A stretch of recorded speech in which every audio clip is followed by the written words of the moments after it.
All right, we'll call this budget meeting to order. If we can please call the roll. Mayor Bright Cruz, Here. Vice Mayor Albritton, Present. Councilmember Hartman, Here. Councilmember Jablonski, Here. Councilmember Kaczynski. Here. Great, thank you. If you'll please join me in the pledge. I pledge allegiance to the flag of the United States of America and to the republic for which it stands, one nation, under God, indivisible, with liberty and justice for all.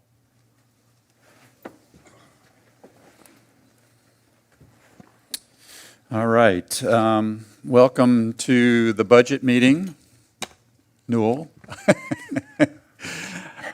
Do wish we had more folks out here, but appreciate you being here and appreciate the staff being here.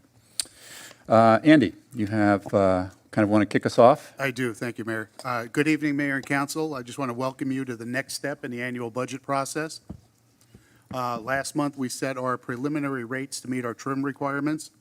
And tonight, we'll give you a much more in-depth look at the proposed millage, the fire and solid waste assessments, and the overall budget. As you've heard me say many times, government is the ultimate team sport, and I'll say that putting together the annual budget is a huge part of our best combined efforts. So I just want to express my thanks to the council, to Emil and the finance team, to Russell, to our department directors, the rest of the staff. Bringing the budget together takes all of us, and I'm greatly appreciative of the input from everyone. This is now my 12th budget here in Southwest Ranches, and Emil's second. He'll catch up. I'm not. But at this point, Mayor, I'd like to just turn it over to Emil to give you the presentation. Very good. Thank you. Thank you. Thank you, Emil. Good evening, Mayor, Town Council, staff, the public. And I'm happy to be my second to many more to come. We have put this together for the benefit to the council to make informed decisions as to, for next year's budget, provide directive to us, and the guidance required for us to actually move forward and get this budget adopted. We are confident that the information being here presented is in the best interest to the citizens as well as the town, and that we are putting together financial, fiscal responsible decisions on this 19 to 22 slides that are going to be presented tonight. With that said, we're going to jump into the first slide. This is just pretty much for information, and the second one is as to where we are in the process now. As indicated on the second tab, it's essentially denoting where we are on the dates.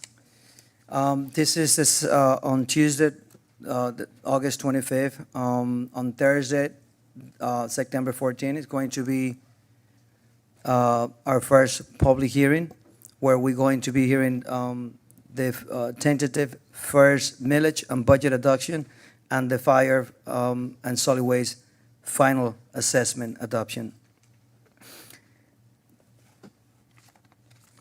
How do we get to spend the money and the funds collected by the town? This pretty much represent the summary of that information. The big contributor to the town is, as we all know, is the ad valorem or property taxes, of which represents $8.2 million. This is essentially in line with last year as well, if we go back to the total amount collected. However, there was an increase in property assessed valuation, which it's going to be shown in a few more slides. This also, the second one, which is something we're going to discuss in further detail, is the special assessment revenue collected associated to the fire assessment. Next one.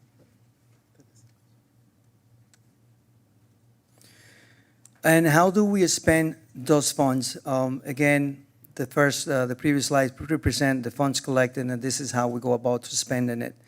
As is reflected, operating expenses represent the highest, which is normally on all municipalities, and then personnel is right there behind capital, indicating that the town, it's contributing to the betterment of the improvement necessary for the town to go forward into 2024.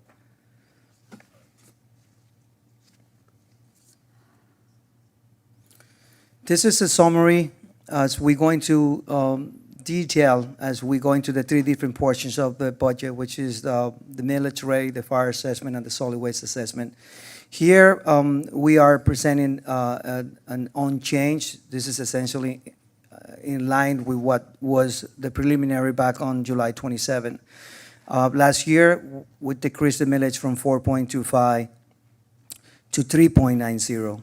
We are recommending to remain the same millage. There is a decrease projected and proposed on the fire assessment. It's coming down from 764.44, which was what was adopted last year, into this year $733. And more details going to follow in another slide. The solid waste. There is not a major increase as last year because we had a change in the contract. This year we are projecting an average increase per parcel lot of $79.07. As I mentioned before, now we're going to jump into the three different parts that makes up the budget. Now, the first one is the millage rate. Again, we are recommending to maintaining the same millage rate of 3.9 as last year. And it's important to highlight that on $500,000 of taxable value, this rate represents a combined $206 increase. That's when compared to the rollback rate. And again, as we indicated and highlighted on a question from council, this is essentially going back as there's no increase and maintaining the same revenue and expenses. And also, homes that are eligible to the Save Our Homes exception would not experience higher than 3% increase on their tax bill.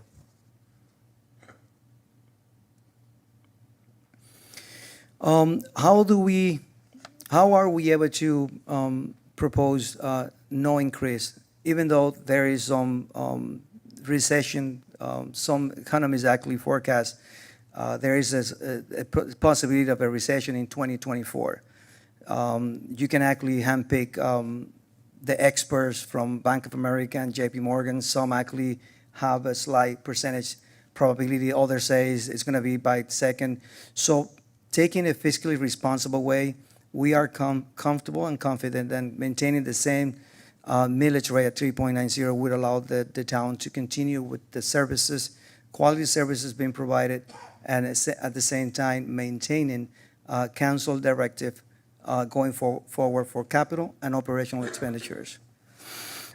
This is also important to mention that this year we experienced a record of 16.39% on the town's assets valuation of its property. And given that we are sustaining the same millage, we do foresee that the T-store will continue to be eligible, and we will be applying as those windows open.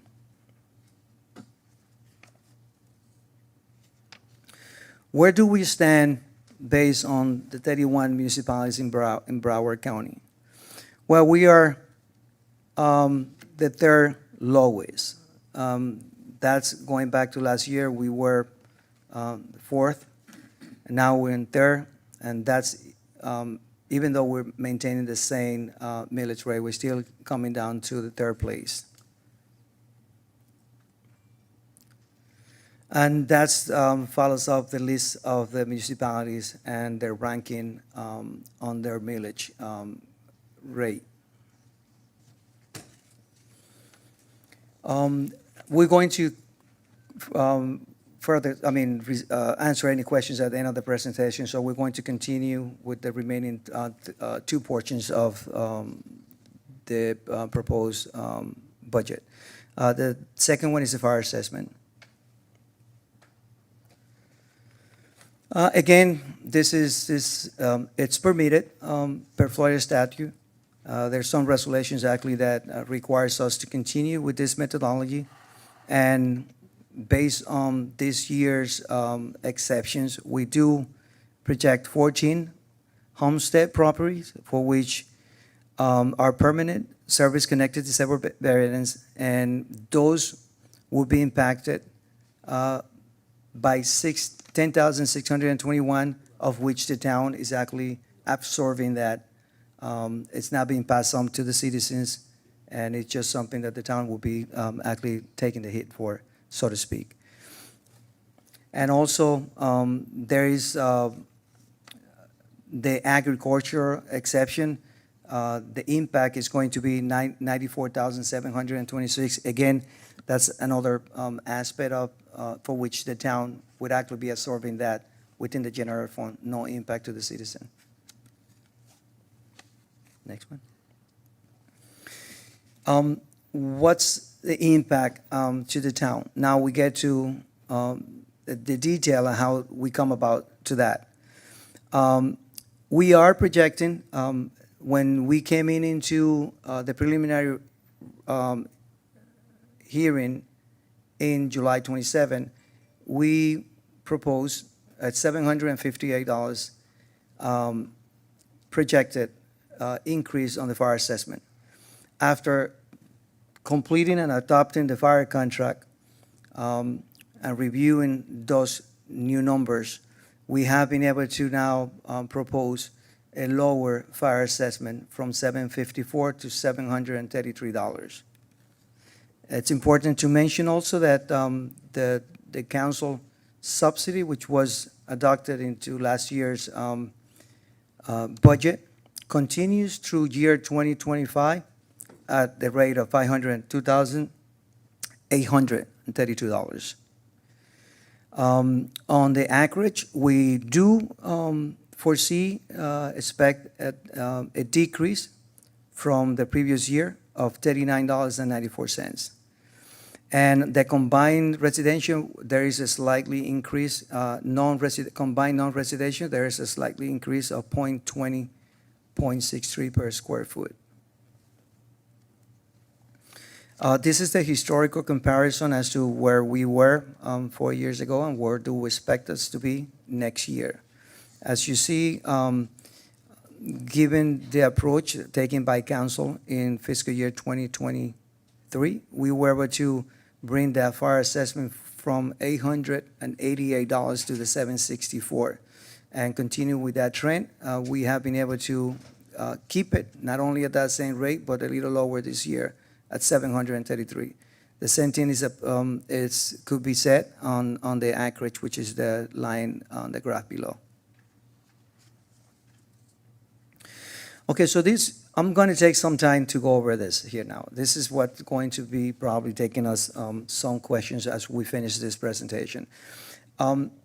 Given we have to be fiscally responsible in how we go about our fire assessment, millage, and the rate and the residents. Based on the contract that has just been recently adopted, we do know what the cost is going to be for the next 10 years. That brings cost certainty to the town.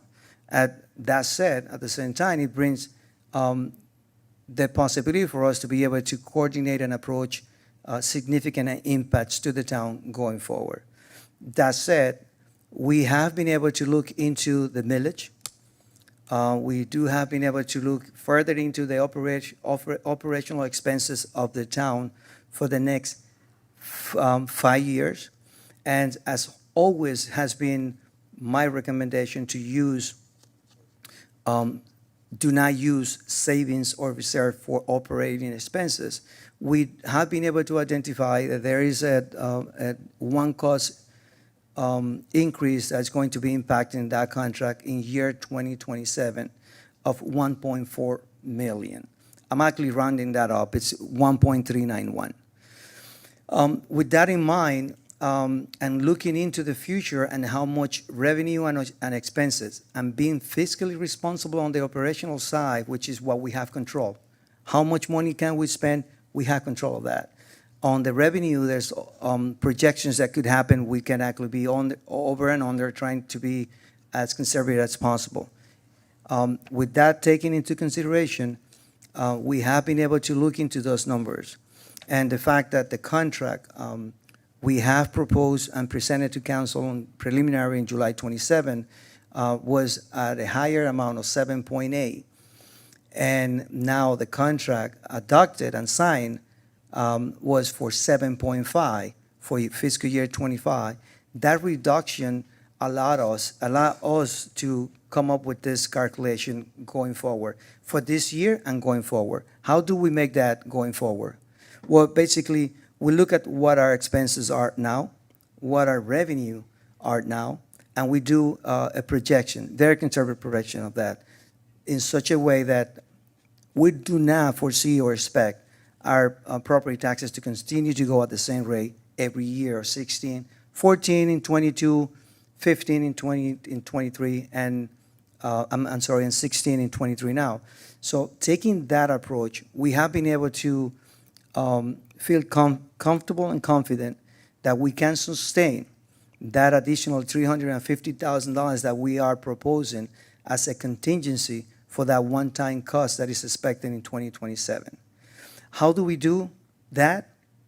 Well, on the first, now I'm going to jump into the table. On the first table, we are presenting what the fire rate per residential unit we're proposing now, which already been discussed, is $733. If you look at that and the one below, pretty much essentially the same, because we do know that what we're proposing. 25, 26, and 27 are estimated.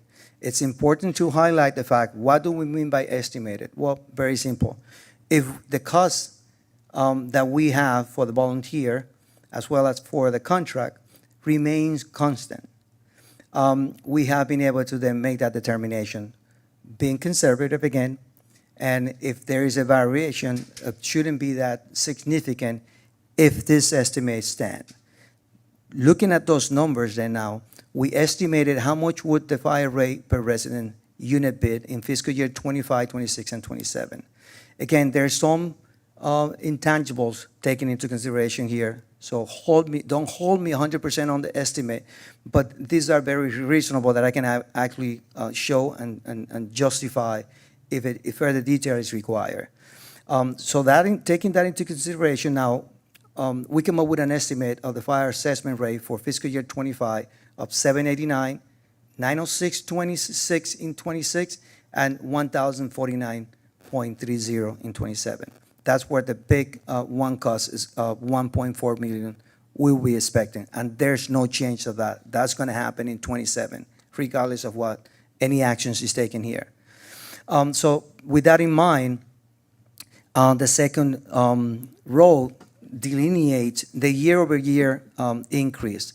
From 24 and 25, it's going to be $56, which is pretty much consistent with the subsidy that Town Council approved of $502,000. In 26, that subsidy ends, and then it jumps from $789 to $906.26. And again, in 27, there's no subsidy. It goes to the $1,049.30. So by implementing that $350,000 into this fiscal year, which is sustainable, into the next 4 years, we'll actually be meeting that one-time cost. No impact to the millage, because we would be able to maintain the same millage rate at 3.90, and then no impact to the fire assessment, as this money is coming from the millage. That would represent us, will allow the town to utilize $450,000 in fiscal year 26, bringing that projected increase of $906.26 to $801.25, essentially a small increase of $12.25. If we take that same approach in 27, then the remaining amount, what's left of the 1.4, will offset the biggest portion of that 1.391 that we expected in 27, meaning that the increase will only be of $26.45 from year 26 to 27. And that pretty much sums up the explanation for that proposed fire assessment contingency, no millage impact slide. With that in mind, we're going to move into the next slide.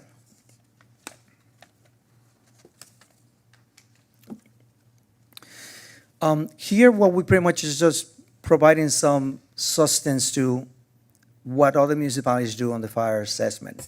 Some municipalities fund that 100%, some others do it at 95%.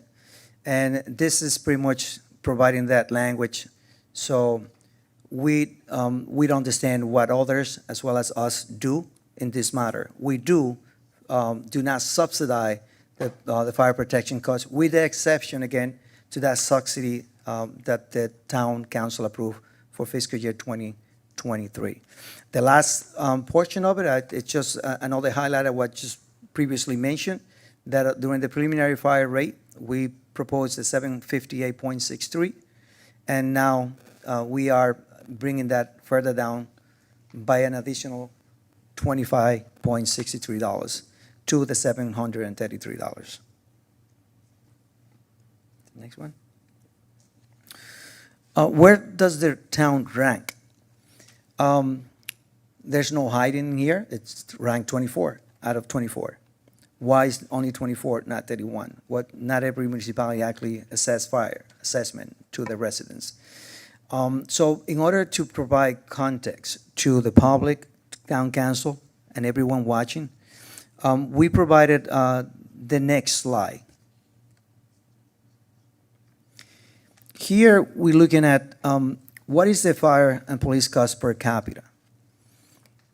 This is based on how much we actually expend on our citizens compared to other municipalities based on our number of, based on our population.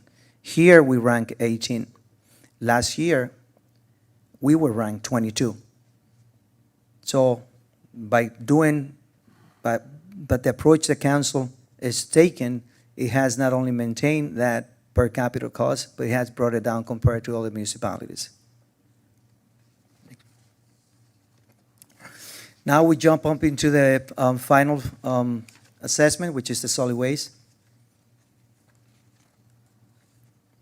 Again, these are the reasons that for which the town can and is actually assessing these services to the citizens. For fiscal year 23-24, there has been an increase, and it's based on contract, of approximately 6%, and that's year over year, and that's a total of $165,593, which is why the increase from 22 into 23 is not as significant, because this is basically on the CPI, due to the CPI.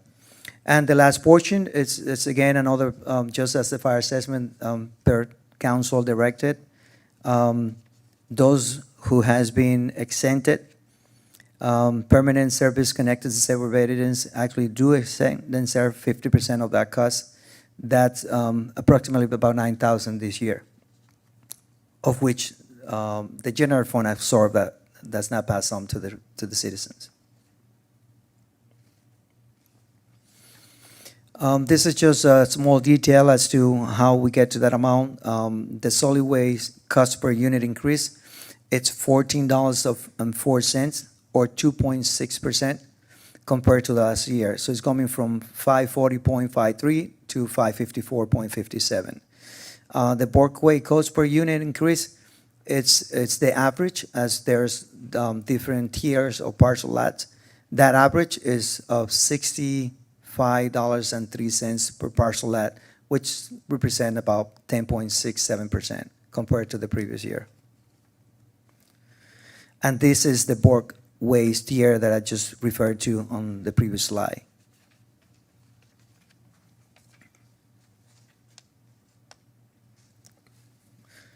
So now that concludes our presentation. Work on any questions, suggestions, recommendations, and specifically, and more important, guidance as to how we go forward with the proposed budget. Thank you. Thank you, Emil. Appreciate you walking us through those items. All right. So I will open it up to the public. Just wondering if we want to, before we do that, any comments from the council? Well, I got a lot. Yeah, I have a number of items too, so. Newell? Why don't you kick us off here? I didn't bring my steel-tip shoes, so I won't be kicking you off. It would take too long to go through everything in the entire book, so I'm only going to take a look at two departments. Okay. One is the engineering, and the main thing in here, in engineering, besides not saying what they're doing in the next year and how much it's going to cost, which indicative of everything in this book. You have giant puddles of money, and you don't break it down like you said you would do last year for this year. The council said that. We have our director of engineering, Rod, who is a half-time employee twice. Engineering pays for half of his salary, and then the other half we take out of TISDOR. TISDOR pays for half. That is not what we passed TISDOR for. TISDOR we passed for paving and surveying for the paving. We did not. The program manager was supposed to be the town engineer, not taking half of his salary out of TISDOR, and that needs to change tonight. The other thing, and December, I'm using you as an example. Parks. Let's go to parks. If you want to, let's see.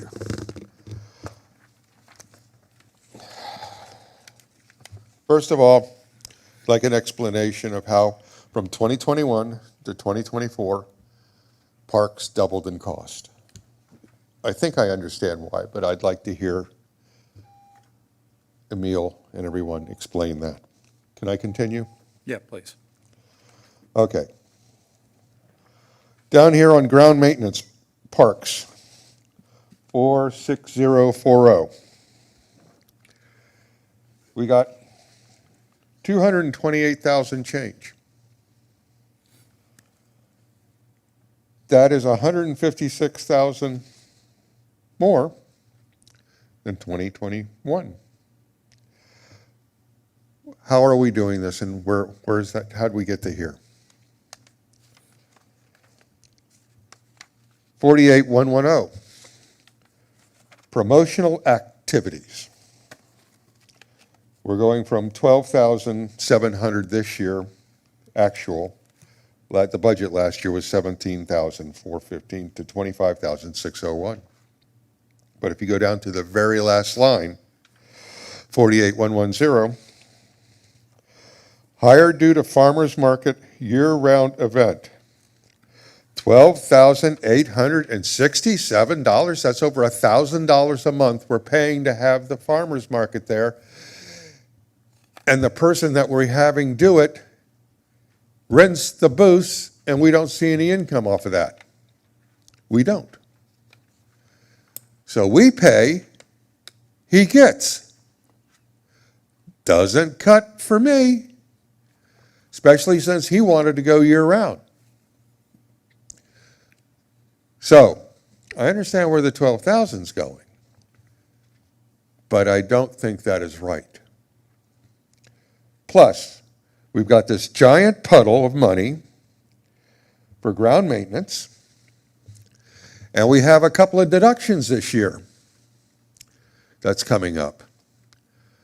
We have, according to a new agreement, the church, which illegally destroyed foliage on Griffin Road and was allowed to put back the little tiny stuff instead of the palmettos that were there and the firebush that was there, fully grown.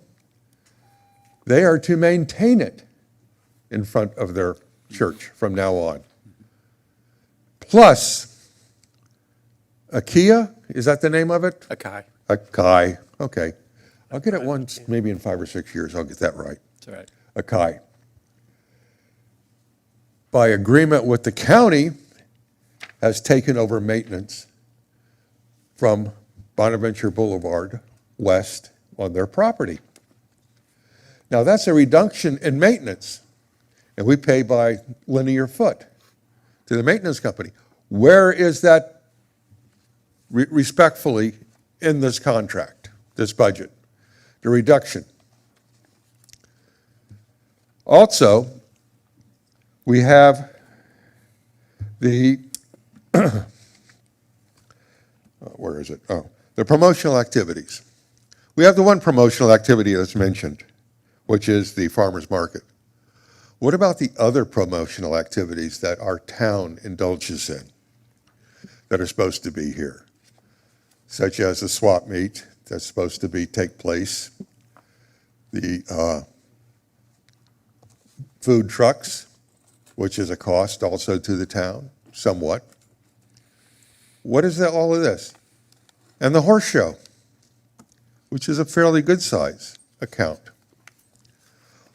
Where are they broken down that you said last year, this council said last year, all of those would be laid out this year in parks? We don't have them here. None of them. We have a puddle of money of $25,000. What's it for? I know what 12,000 of it is. What's the rest of it? I get it. It is indicative of every department in here. There's approximately 10% slush in every department. Okay. Thank you. Thank you, Neil. All right, so, Emil, I think there's a couple of things maybe you can address. Absolutely. I can address as many as I can remember. I want to appreciate Newell because he did contact me on a couple occasions. So out of his time, to take the time to reach out and ask questions about it, and I told him, and very appreciative of that. On the parks, essentially, the biggest reason, which is what I indicated at the time, was that new position that is being added to parks. That's about 80%, 70% of the increase. On the promotional, I specifically want everyone in the public to know that as much as we would like to detail what's in every account, I can tell you right now, by just looking at my screen, what makes up every one of that 25. But we have to be realistic and cost benefit on the fact that if we break down every amount on every line item, but we can absolutely address any question. Right. So that we can certainly do. On the engineering portion of the FI, that's perfectly fine to do. There's nothing wrong in the approach when a person is leading two departments, multi-functions within departments, that salary gets allocated accordingly.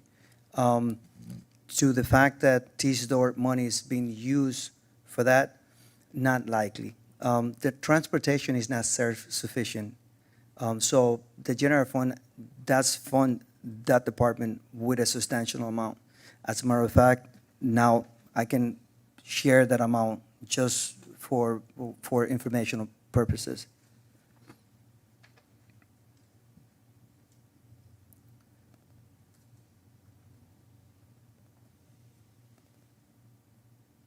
Well, you get that number. Yeah, Noel, Emil said it, but I'm going to kind of reiterate it. When we do this budget, we want it to be at a detail to where nothing is hidden, but on the other hand, there has to be a limit to it. Otherwise, normal residents that are not financially educated in this probably will never look at it, because it's just too much detail, get lost in it. And so we want it to be informative without being so much in the weeds that you lose the forest for the trees. So I actually think that this is a very good mid-level to have it. And as you have done in the past, if there's a question about it, the detail is there. And it's just a matter of contacting Emil and getting the detail. Well, I'm sure he will. Give him, you know what? You submit a question to me and Emil, and I'm sure you will get the answer. I'm sure you would get it if you just sent it to him, but, if that would make you feel better, then do that. On the question on, absolutely, of course. And we did have the conversation about it, Yeah. so no taking back that away from it. On the transportation question about the funding, the general fund does fund that department is projecting to fund that department for fiscal year '24, $374,000. So if that's not his salary, and we don't go in at that 0.5%. So that addresses that question. And again, if I'm happy to provide not only that information verbally on a phone call, I can send him an email so he can refer that as often as he has.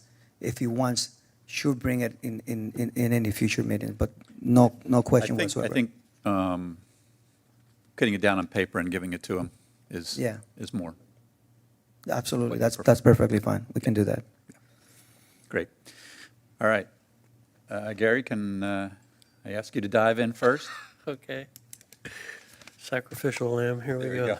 go. Okay, where to start? Paper clips. Okay,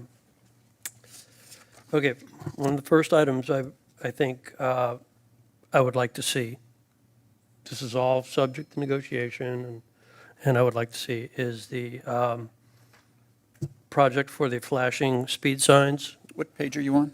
I'm on page 5, Okay.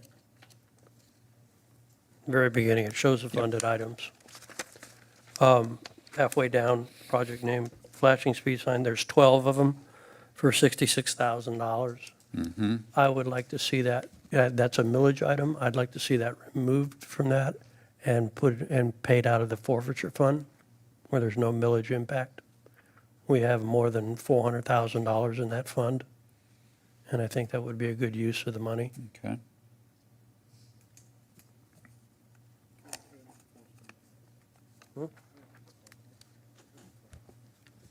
Yeah. Okay, other item. So, I mean, let's, because we don't have to rehash these a second time, let's just have a quick discussion Yeah, yeah, of each no- one as no- we do no it, if problem. that's okay. Yeah, absolutely. I don't have a problem with that at all. I think that sounds good, sounds That's reasonable. great. Yeah. Anybody have an Good issue idea. with that? We're Okay. basing the purchase of more of these on what, though? Effectiveness or anecdotal or? Well, I would like to see us purchase like 12 every year until we have the town covered with it. What worries me is I talk to people in Cooper City, there's 2 on my daughter's street, and I've asked their neighbors. They don't see them anymore after them being up for 3 months, 6 months, so I'm just worried we're buying something that is just gonna be another new maintenance item. There's always that possibility, but I think the people, it's sort of like the stop sign on my corner where I live. I think I stopped once in 36 years. Got that? He was with me. The one time you stopped? Exactly.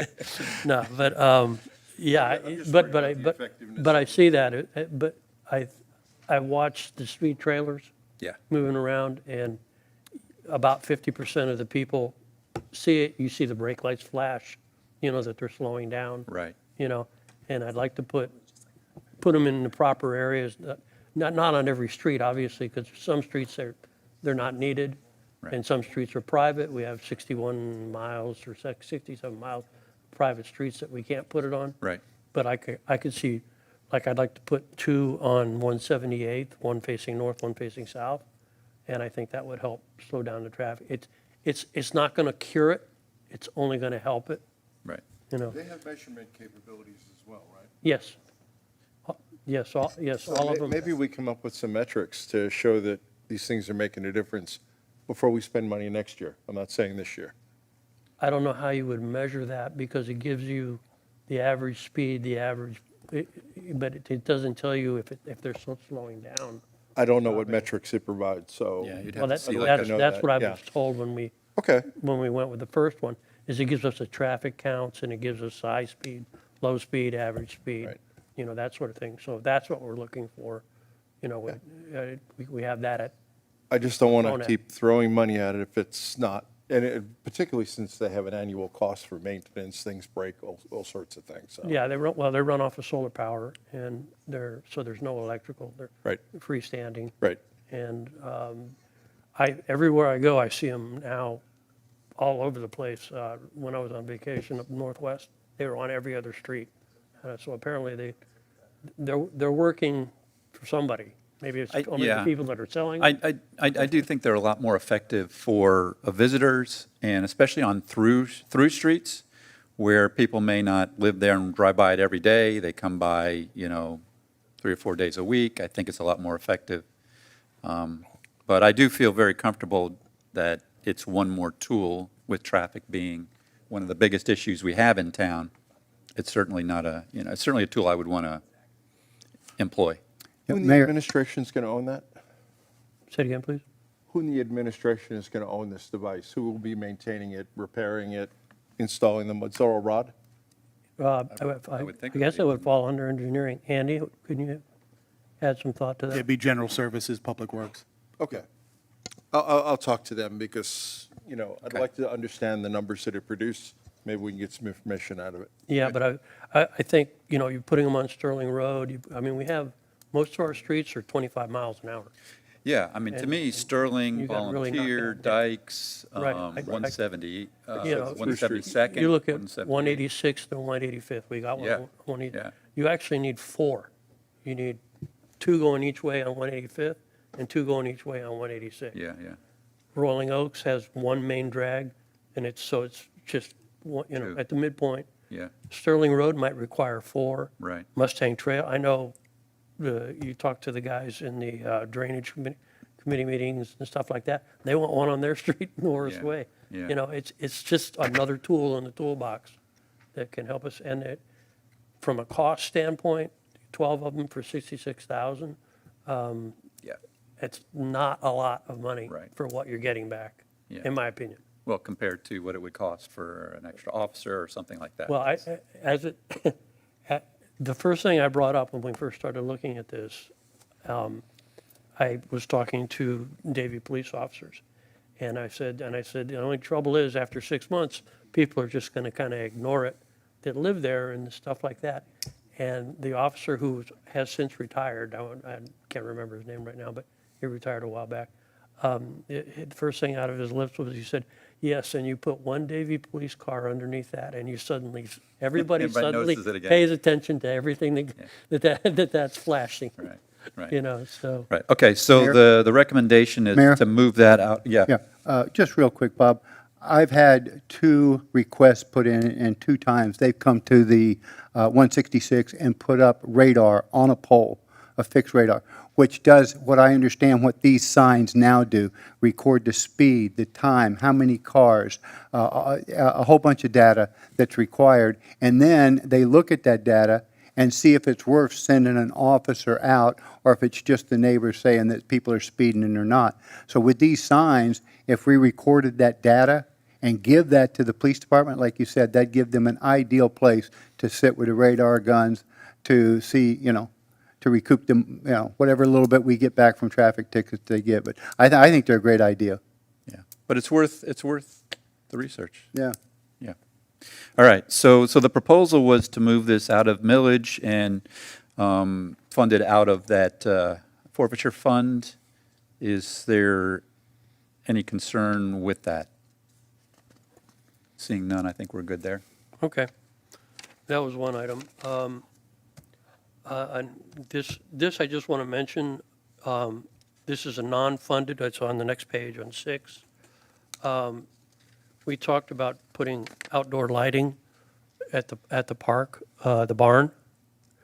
And in thinking about it, realizing how the 4 or 5 times that it gets used by the Rolling Oak Civic Association for events, it's on that huge telescopic pole. We've all seen it with a generator and everything like that. And installing something like that permanently, I think is going to be very obtrusive to the neighborhood, because everybody who has a function there at night is going to want to have them on, things of that nature. So we're talking about trying to put floodlights on the exterior of the building facing to the parking lot that are permanently mounted to the fascia boards, like you would at home, something like that, but they'd be LED lights and something to that effect. So we'd take a slower, lower approach to it and see if that solves the darkness problem, the access problem. It's not funded, but I spoke into December and Andy about it, and they think they can put those in without having to go through any of the budgeting. It's within their working budget. So I just wanted to mention that as a, Yeah.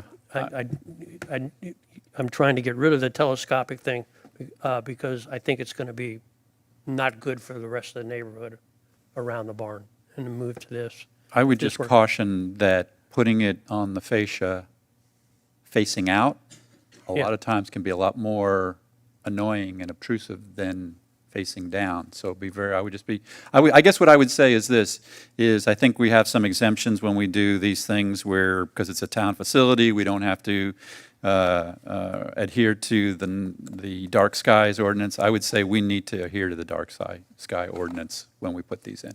Yeah, we can angle them down. Yeah, We can, yeah. I think we mean, would there's need a to be lot we careful. can do, but I think this is a lot cost-effective approach. I'll use the word cost-effective approach to try that. And if it doesn't work, we can always go back to the telescopic thing, Yeah.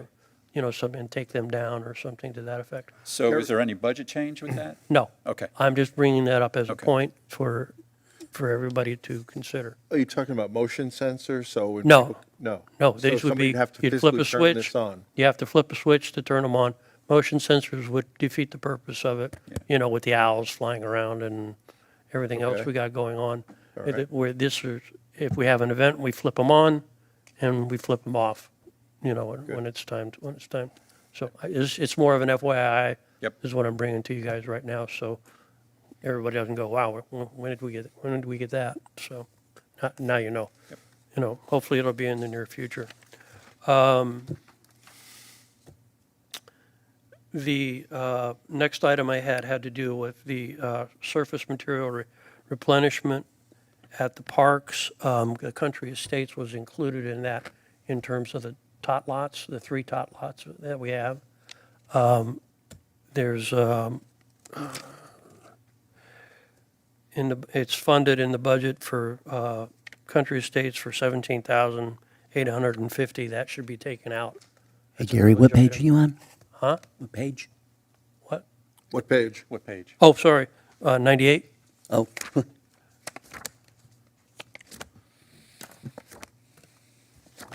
Since we're already doing that with, we've already allocated for that along with the canopy structure.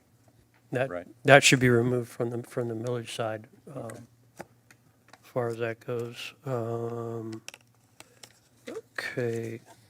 Then I want to propose something here for you all to consider, and that concerns the volunteer fire apparatus. Instead of throwing out a large budget number that we have for the various items, which is, I think, around $160,000 for all the items, the bunker gear, what I call the scuba, except drop the sea, stuff. I'd rather see that removed from the fire, and then, as is needed, make a budget adjustment if it's needed, and as needed, as opposed to a blank check saying you can get X, Y, Z of these. I'm not sure they're all needed at the same time. Do you understand what I'm trying to say? I think I understand what you're saying, but if we don't put it in the budget, then the money's not there, and we would have to do it kind of, the budget is, like, this is what we plan on spending, and I think over the year, we plan on I'm purchasing those, so I'm not sure why would we pull them. Well, I'm not exactly sure that we need all of those. Yeah. Well, then if we don't need them, I would say let's pull them out of the budget completely and make the decision not to purchase them. Well, we could do that too, and, but I I'm, mean, but I'm, I but would I'm want to backing hear up. why we don't need them, because I thought we do need them. We do. Yeah, I think we do need them, but I wouldn't, to me, that kind of defeats the purpose of the budget if we're specifically pulling things out that we're later going to put back in. I mean, the budget Okay. is supposed to be our I- financial plan for the year. Yeah, I'm just not sure that we need all of that is listed. Well, and if we don't, each one of these, like the budget allocates the money, but each one of these was going to come before the council as a purchase. Okay. Well, depending on the size, depending on the amount. But if it's sizable, I'm just doing this for discussion at this point. okay, You know, yeah, so, yeah. I mean, I would rather keep it in there and make a decision than okay, to have short the budget. okay. All right, I'll go with that. The other item I have, or one of the other items I have, deals with the Parks and Recreation Coordinator, the $67,630 salary that would apply to that. I was going to speak to that because that was the position I proposed. I know, Yeah, I know, okay. I know. I think we're premature. I don't think we need that position yet. I see a position for that in the future, when the parks are more developed. I think we're just adding to the payroll at this point. I'd like to see a job description. I'd like to see a whole program of how this is laid out, on how this new person. Yeah, I would rather, before you lay out why it's not, I'd like to be able to present why it's needed right now, rather than Go ahead. kind of hear the, all right. So this is a position that I proposed. It's actually a part-time position, not a full-time position. So the 67,000 is not an accurate number for this position. Okay, well, This is- that changes a lot right there. Yeah, that's why I want to present it, right? That's why, because I want to present it, because I don't want to, misrepresent what this position is. Okay, so this is a part-time position and that I proposed, okay? And the purpose of this position is a program director. Right now, a lot of, our students do not have the opportunities that our fellow communities have for soccer leagues or t-ball leagues, things like that. And we also don't have any of the programs on an ongoing basis for our seniors to be involved and to participate with one another and to really create more of a bond within our community. And so this position is a part-time position that is specifically designed for someone to set up those leagues. And frankly, we've got a ton of young families in our community. And right now, they have to go to Weston to join the league, if Weston will let them in, by the way, or they have to go to Pines to join a league, if Pines will let them in, which many times they don't. And so our kids don't have that opportunity to do that. I think they deserve that opportunity, and I also think that it builds a much stronger community and bond when we have a Southwest Ranches League as opposed to, joining some other town's league. So why is this in there as a full-time position? Once I proposed this was then added because December has been working diligently for years and years to try and keep up all the parks, and we all know that they're all being developed more and more, and so there's more and more to keep up. And so when I proposed this part-time position, then they added to it to say, look, let's make it a full-time position, and the person will work half the time on these programs and half the time really filling in, helping December, because it's becoming overwhelming. So that's how it became a full-time position. But the programmer piece is part-time. It's half of that. And I'll be honest with you, I think it's overdue. I think we need it. I think it's the next step in kind of our growth as a town and a community.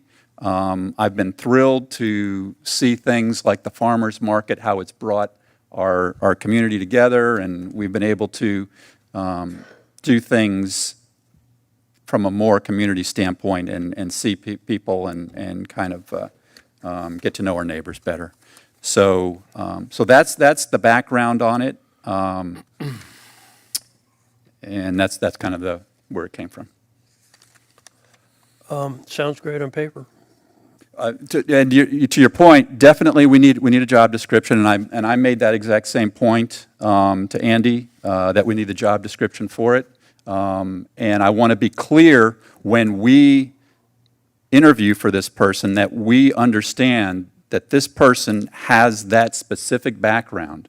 I'm not looking to hire somebody that will do this kind of, oh, and you also do this.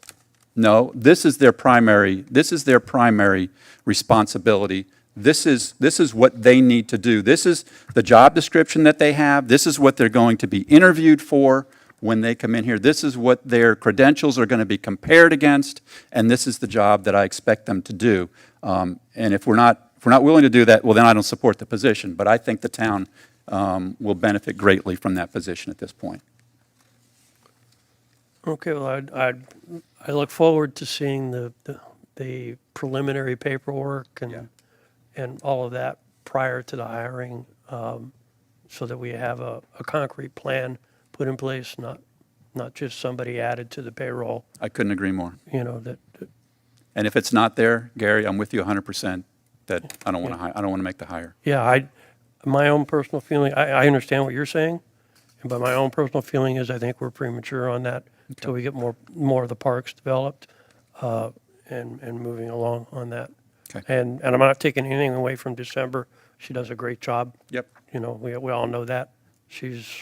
Puts her heart and soul into it, and, maybe I'm being a little bit blind here. I don't know, but it's my job to raise the questions, And it's a valid question. as far as that goes. And that is,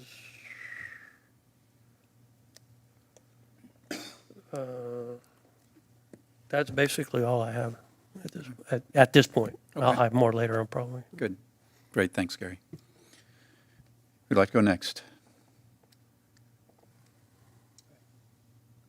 I just have a quick one. Okay. So as we're working with the other communities in Broward County regarding the zero waste, I think it was the last meeting. I didn't make it that far before Keith said, you're probably going to need lobbyists on this. Not us directly and only, but he was suggesting, of course, we attract some strategic partners and we all fund it, okay? I don't know an amount. I'd love to hear an amount. Maybe we can get an amount somewhere. I mean, I don't want to go out and start getting bids on this kind of stuff yet. I thought about that. But the problem with that is it might send the wrong messages at this point. But I think we should probably budget what we think to be our fair share. I don't know, 20,000, 40,000. That might only be 5 minutes with a lobbyist. But I think, I don't want to be asking for this to be pulled out as a budget adjustment 6 months from now if we decide to go in this direction. If we don't do it, we can always return the money back. But I think I'd like to have that out front now rather than, Yeah. so shows our commitment as well. Can I add to that discussion just a little bit? Please. And I apologize, I meant to say something about this earlier. I mentioned it to the mayor earlier, on how this whole waste ILA incinerator movement is it's going to be taking over our life probably in the next coming couple of years. And I have got up on numerous meetings and mentioned that we need to lead. We need to be the showcase. Our little town needs to be the one that says, hey, it can be done. If we can do it, anybody can do it. And one of the things that I had talked to the mayor about earlier was, and this isn't my idea because obviously other communities do it. In fact, I think his own community in Colorado does it, where we have separation instead of single stream recycling. and that we have multiple containers to facilitate that, to promote more recycling, meaning cardboard, glass, aluminum, or plastic, whatever the industry experts designate as how that's supposed to be separated. And of course, that is probably going to come at a cost Of course. to us initially, just for the containers, just thinking outside the box here a little bit. And for something for us to think about, in addition to your idea about the lobbyists that we're going to need. But I really think we need, what's the expression? We need to lead from the front, Right. not the back. I would think we would need to be partnering from day one on something like that with Waste Management. Right, exactly. Okay, because I mean, we don't Exactly. pick They're up the ones, garbage. they're the ones that would have to do it. Right, And they're the ones that would have to accept the single stream, the multiple stream right. recycling that would also help them. Now, it may not be feasible this year, it may not, be feasible in 18 months or 2 years, but I think we need to get the conversation going I agree. with Barbara, and, and this would add to this would strengthen our argument on recycling, because like, I know the mayor and myself, and I'm not sure, I haven't asked anybody else yet if they were planning on going to the Pembroke Pines meeting this coming Yeah. Monday, and they don't recycle, Right, period. They don't recycle, period. And we need to ask them, why not? right. Because it's got to start somewhere. Yeah. They're like the fourth largest city in the county, and if they don't recycle, we don't stand a chance. Right. If we don't get everybody on board on this. Senator Geller mentioned that it takes, before they take incineration off the table, that the county needs to go to 75% minimum, and something like that. Right. And that would be a big piece of the jigsaw puzzle, Yep. to put together on. Honestly, I think we can start encouraging our residents to do a better job now with what they've got. Right. Because when I leave the house, tonight when I was coming here, I didn't notice, but usually when I leave and the pails are out, about only half my neighbors put their blue pails out. So that means they're not recycling, or maybe they only have enough to do every 2 weeks, 3 weeks, I don't know, but we put it out, we put more out in recycling than we do in garbage, probably twice as much Yeah, every week. I do the same thing. And then Yeah. on the other hand, I've got a Airbnb down the street from me that has 3 big green cans because they have a ton of people going through there all the time. And let me tell you something, their blue can looks exactly like the other 3 green cans. They're just another can to throw stuff away in. Jeez. So there is no recycling there. It's just another free way to fill up a can to toss away. So we need to have a way to do some Enforcement. it sounds enforcement there as well. Yeah. Because that alone destroys a ton of other, Right. but valid. We're going to be talking about the vacation home Yeah, guide ordinance that we've yeah, yep, been looking at, and that's coming up here. yep, And maybe we want to include some penalties yeah, into that, Yeah. like. That's because a good idea. yeah, if it, That's the place. yeah, that's I think where we should great point. probably be doing. If we're going to do it, that's where we need to do it at. Yep, The other side is on commercial as well. The more I've been reading about this and how they've been implementing zero waste around the world is commercial is the big thing. Because most commercial, it goes in the dumpster and that's it. Well, there's tons of recyclables depending on what business they're in. So we need to continue to refine this within the town. Yeah, but anyway, I brought Okay. up the whole thing about the cans because, Yeah. it's going to be, it'll be a cost to us Yeah. up front. Right. But it might be a cost. I'd rather pay for the cost than have the incinerator. absolutely. course. Absolutely. Yeah. Keith? I just wanted to answer Councilmember Hartman's original question about the lobbyists. The general fee, and I've been to like 5 budget hearings this month alone, is about $35,000 for a municipality to hire a county lobbyist. So if you wanted to put it in your budget and then think about multiple lobbyists and splitting it with Pines, Cooper City, whoever else wanted to join in, that would be the appropriate fair share number for one. Good, good. Thank you, Keith. The Mayor- other part of this is I believe we're going to start receiving bills from the new Waste Authority. Have we budgeted for that? I don't know when they start. I know the authority hasn't been started yet, but there's going to be Would it be a this fair year? share piece of the bill divided by To the per organization. capita. of- Yeah. Yeah, I Wait, think it's, Would it be this year? I'm not sure. That's I why I'm actually bringing think it up. it is. I actually think there is some organizational costs. It's not actually the garbage cost, but it's the organizational cost, if I understood it. And I actually think it's based on population, Right. and our percentage is really low. It's a very low number, as I recall, but I think it is a real number. Andy, are you? Who should I be talking to? I was looking over there, but that's an empty chair, so you're next. I think our per capita share at this point was, I think, about $10,000. Yeah, it was a Sounds pretty, about right. yeah, it was Yeah, a pretty low little- number. I so. think 10.7 if I remember correctly. Yeah. So the fact that we have a small population does keep that number down for It us. helps out every once in a while. Mayor, I got one quick question, if I could, regarding something that Gary had spoke So, about. Jim, can you hold on to that thought? Yeah. I just don't want to lose. All right. So you made two proposals there. One was for the lobbyists, the 35,000. The other was the 10,000 for any current fees for that. Emil, we were just talking about, you heard it? Okay, so I'm just wondering, are either of those already in the budget or, They're not. okay. So I think we need both of them. What, are we in agreement that those should be in there? I'm in agreement. Well, I'm wondering if we wait and do a budget adjustment because we don't know what's going to happen this year or not. I mean, we're talking a lot of money, but we're not talking hundreds of thousands of dollars. Yeah. We're talking something manageable. Right. I'd rather wait and pull it out of reserves.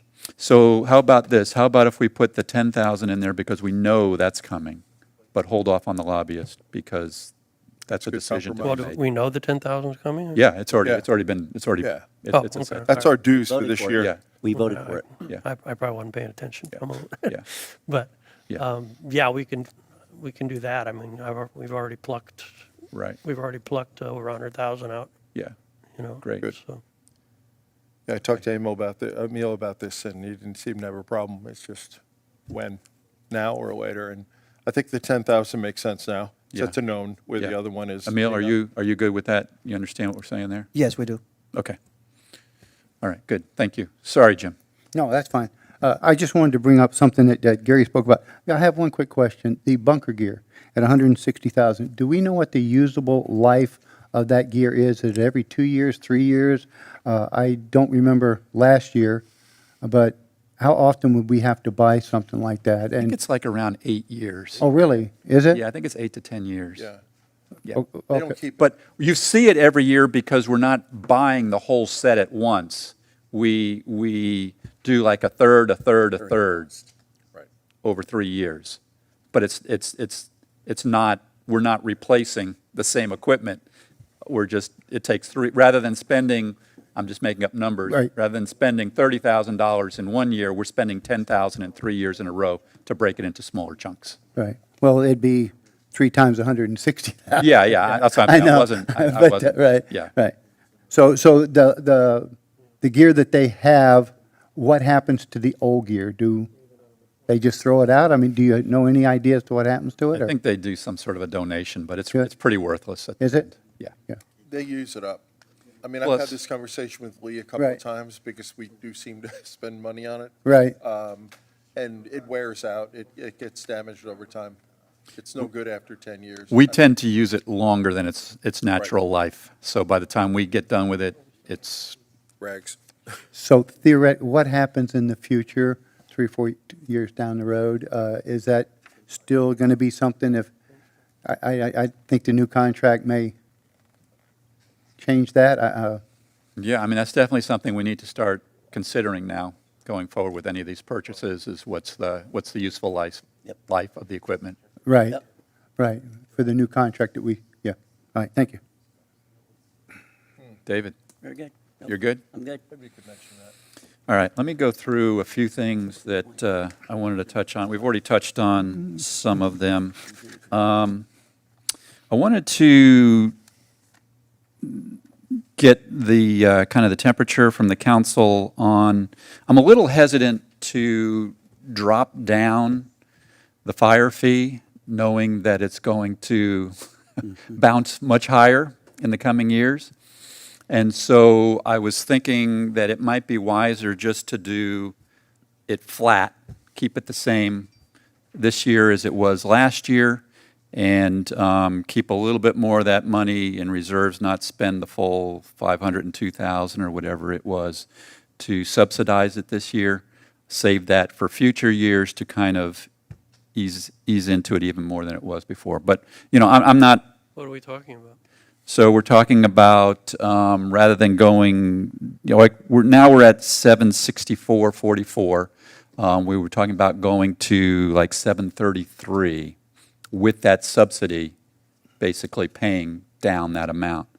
So my thought is, let's just maintain it at 764.44 and then save that reserve for when we know some lean years are coming. So just adjust the subsidy. Yeah. Makes sense. So that's, so Thought the about the fire same thing fee. reading through. Yeah. Yeah, so the fire fee stays flat. Yep. Because, you know, when one way, we save money for future to kind of soften the blow in the future, and then the other thing is we're creating a much larger jump once we hit those big years in the contract, so. Mayor, Yeah, when we set our preliminary rates for trim, we established the fire fee at, I think, $7.58. It was a reduction of about $5. We can't go higher than that. That would be the ceiling that you could. Oh, okay. You could direct us to pursue. okay, Because the trim. all right. Did that just get shot down, or what? Well, rather than going, right now, we're proposing to go to 733, so we would be going down to 758, just dropping a few dollars as opposed to $30.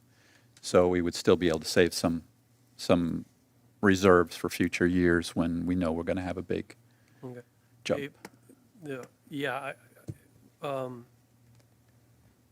leaving the budget the way it is right now without any change, let's say I never opened up my mouth a while ago, Yeah. and there was no changes to the millage, okay. Yeah. Everybody would be getting a tax increase, because waste is going up, Yep.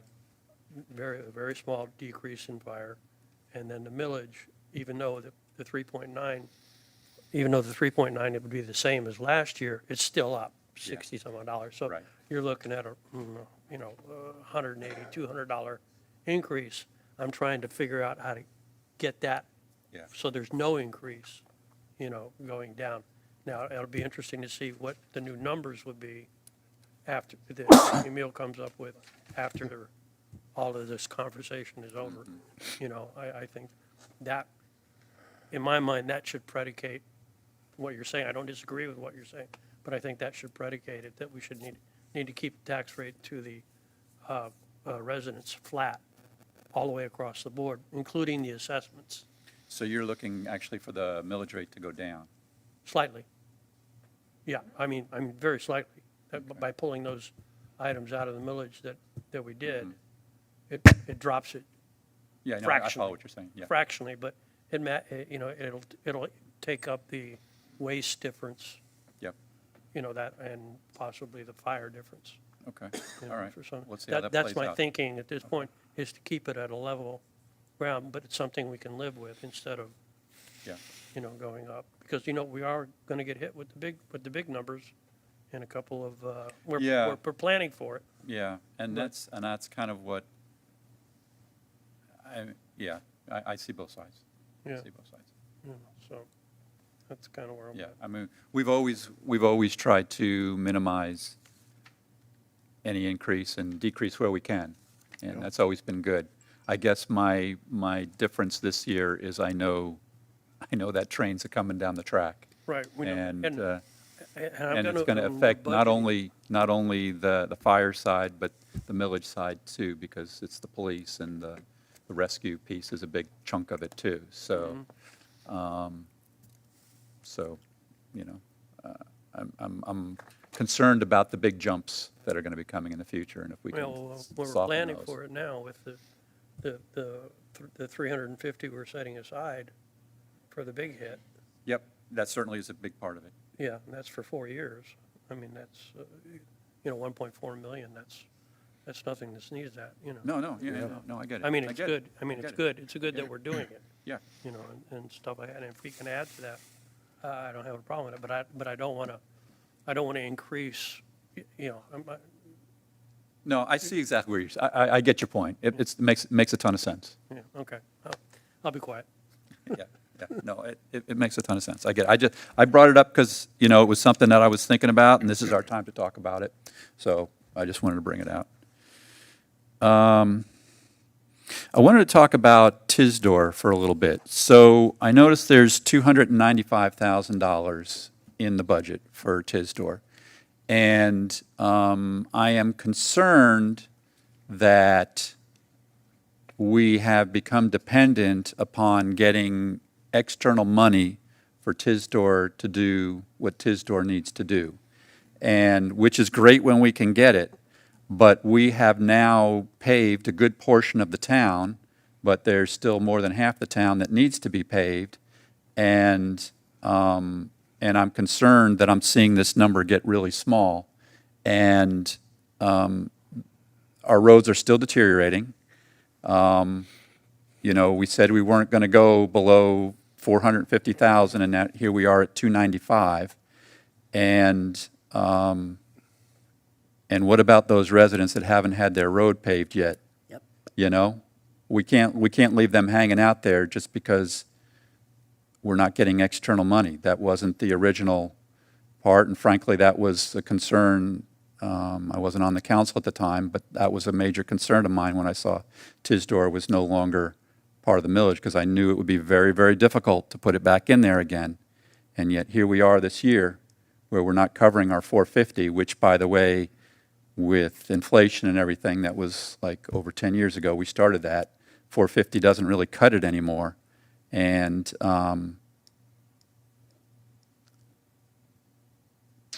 I see where this is going, and it's not going to be good.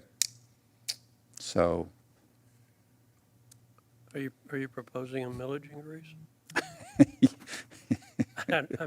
I mean, I don't know, you know. It's going to come out of.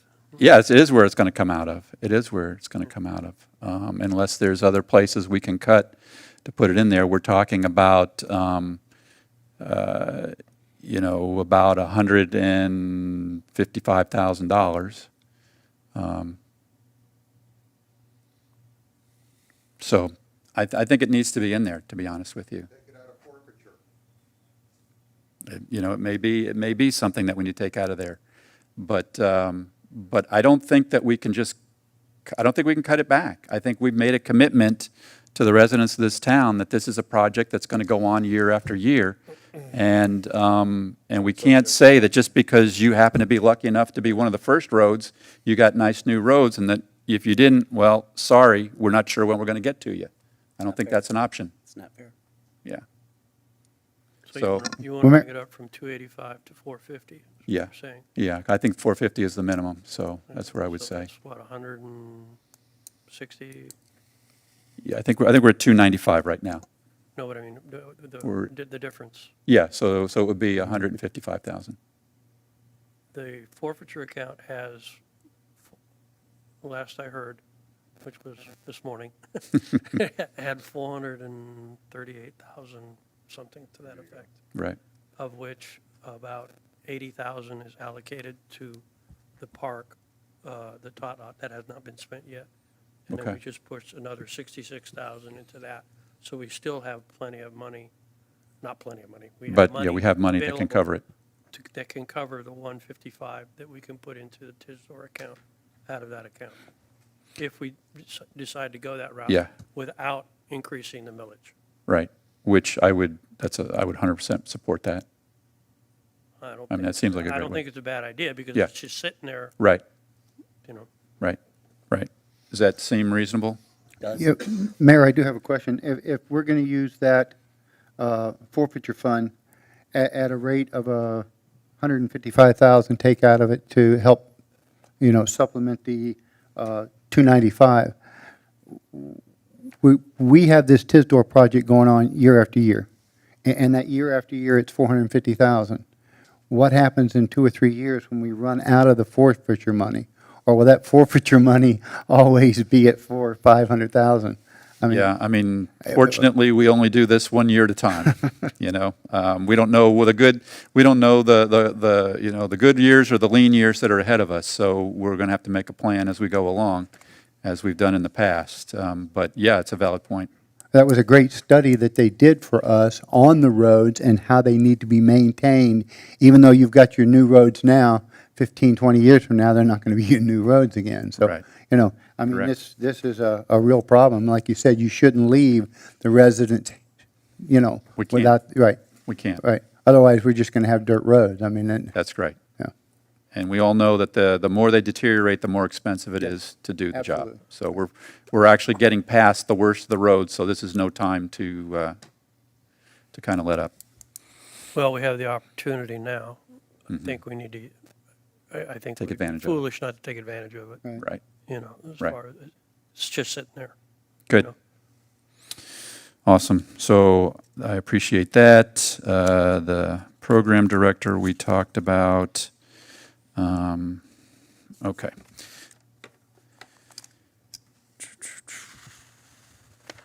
There was a couple of things in the presentation that I wanted to touch on. I didn't want to interrupt.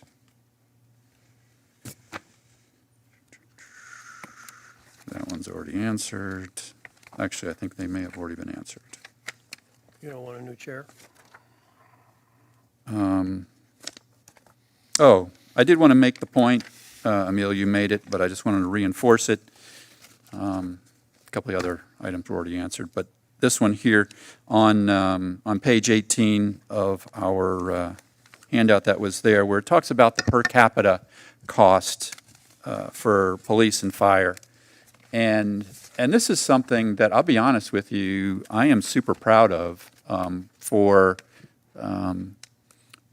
our legal team, for our administration, and the negotiation that they've done to put together a police and fire contract that really serves our residents well. Because I got to tell you that when you look at these places, these cities and towns that are below us, I'm just going to pick out the city of Fort Lauderdale at number 28, that you think of the scale that they have to be efficient and to be able to provide these services at a much lower cost per capita than us, you would think, you know, and yet there we are, you know, towards the middle of this group, when our capita is about 8,000 people, and we have to spread those costs over, you know, 8,000 people.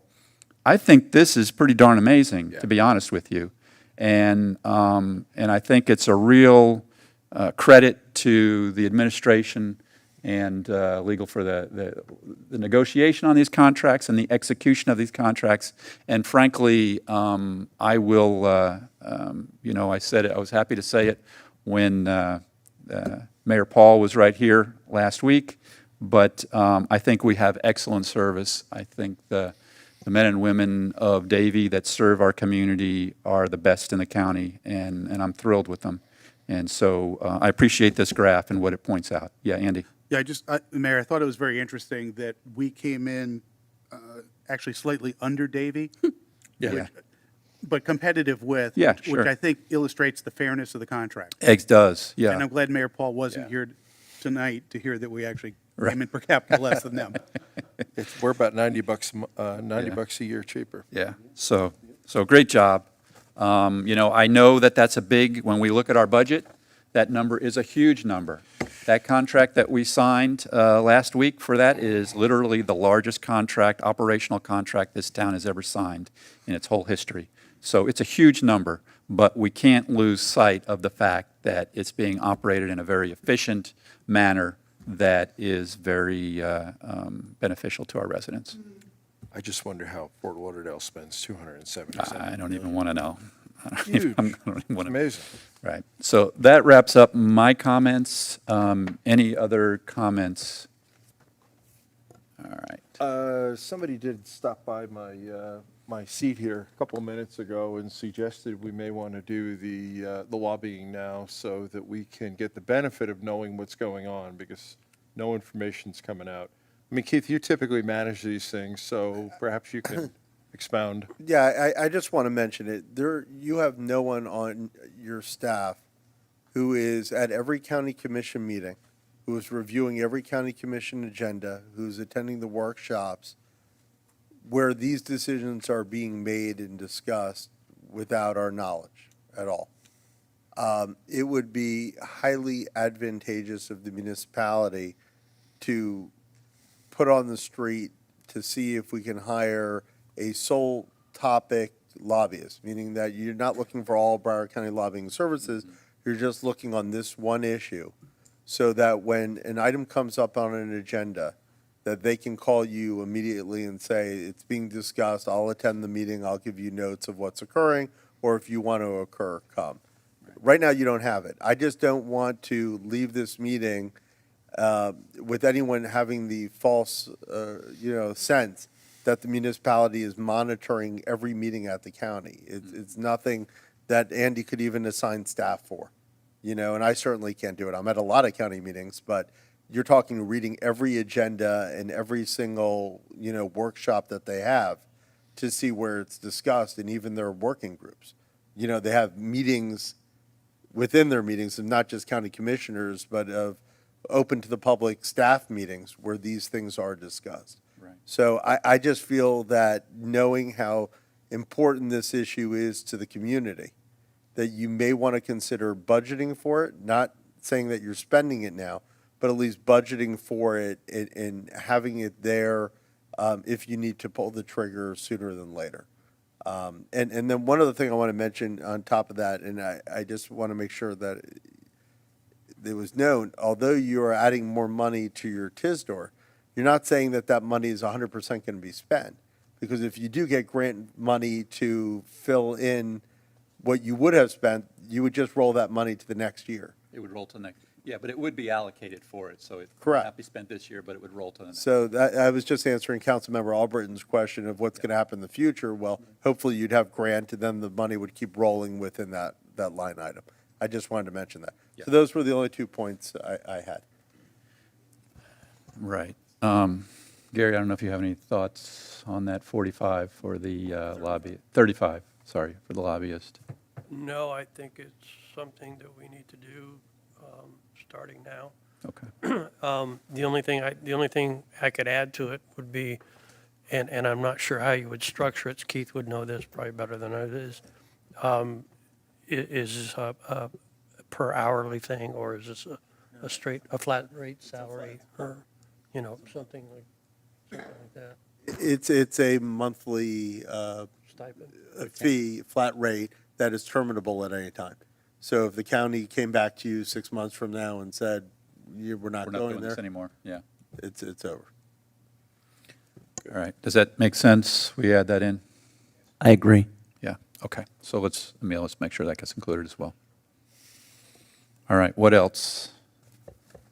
Motion to adjourn. Emil? Thank you. I just want 2 points clarity. On the first one, I want to mention when discussions was had about the 758 on the fire rate, on the fire assessment rate. 758, as Annie indicated, is the highest we could go. If we are proposing $733 at the rate and the amount indicated, if we go to that 758, that 503, I'm rounding it off, 503,000 that is being subsidized in the fire assessment, we will still gain a savings of about 110,000. Good. Rather than the 502, it's going to come down to 400. So about 110, which could essentially rolls back into unassigned fund balance.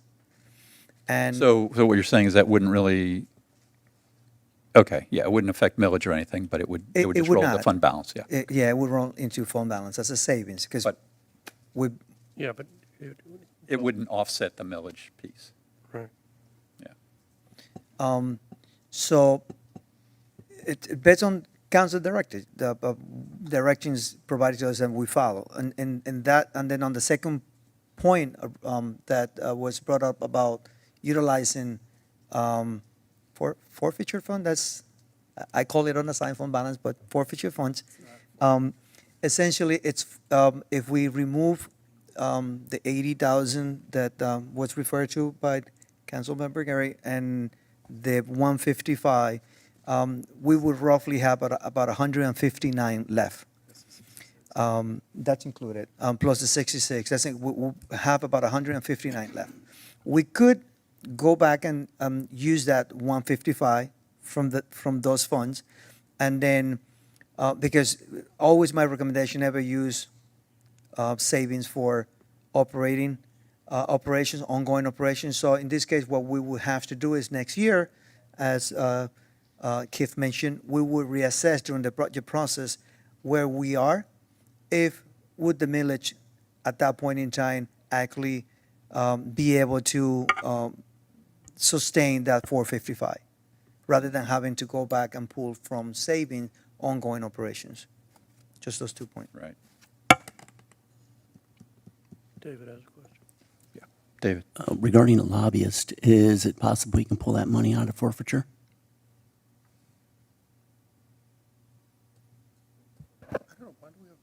I didn't hear you. Could we take the lobbyist money out of forfeiture funds? Yeah, I think and that's kind of what Emil was saying, is that I think this is going to be an ongoing cost. I mean, eventually, Of it'll course. go away, but Of this is course. multi-year cost Sure. anyway. Right. And so those kinds of costs, it makes more sense to have it, A budget item for it. have a budget out of Okay. millage All right. than, I want to mention one thing, because I just want the record clear. A forfeiture fund is something set up by the police department under the Florida statutes, Yeah. that when the municipality gets money, it has to be used for police purposes. That's not what this fund is. It's actually part of general fund revenue that comes in from code enforcement collection. Right. So I know everyone's calling it forfeiture fund. There's only no- because it used to have even a worse name. Yeah, but I just need to make sure everyone's clear on the record. There's Let it no go fund. actual separate fund in the Right, town. gotcha. It's With- just, it's in the general fund. So what Emil is saying is just be cognizant, and I want to make sure it was clear, because apparently it wasn't, that you're actually taking general fund revenue. Yeah. It just happens to be money that was taken through code enforcement, All but right. it is your reserves. So Right. you're basically utilizing 66,000, I think was the number, for the signs from the reserves, and 155,000 Right. from your reserves. And what Emil is stating, sorry, Emil, I'm just want to make sure it's clear on the record, that he would recommend refunding those reserves Right. at some point in time. Yeah. Sorry, Thank you. No, clarify. absolutely. Yeah. Coming from their training. Maybe we Sorry, need a fine. better name, too. Well, it is, I mean, Keith said it right, that's what it is. It just happens that those dollars, we don't separate them, but just happens we through code or whatever, we obtained those funds. Yeah, but we receive those funds as non-taxpayer Correct. It contributions. did not come through millage. Right. Yeah. So Yeah. it That's- it goes in the. But it goes reserves, into but- the same bucket, Yeah, but everything goes in the reserves. in the same bucket. You know, Yes. it's It's one a big general bucket. fund. Yeah, yeah. General fund, Yeah. not reserves. All right. What else? Anything else? I did have a question, yeah. Okay. So in going through the, I didn't create a summary myself, but for each one of your departments, Andy, you've got headcount changes.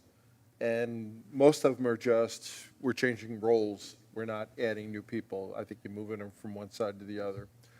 Do we have any net increases other than the program coordinator that Steve was addressing earlier? That would be the only new Okay, position. good.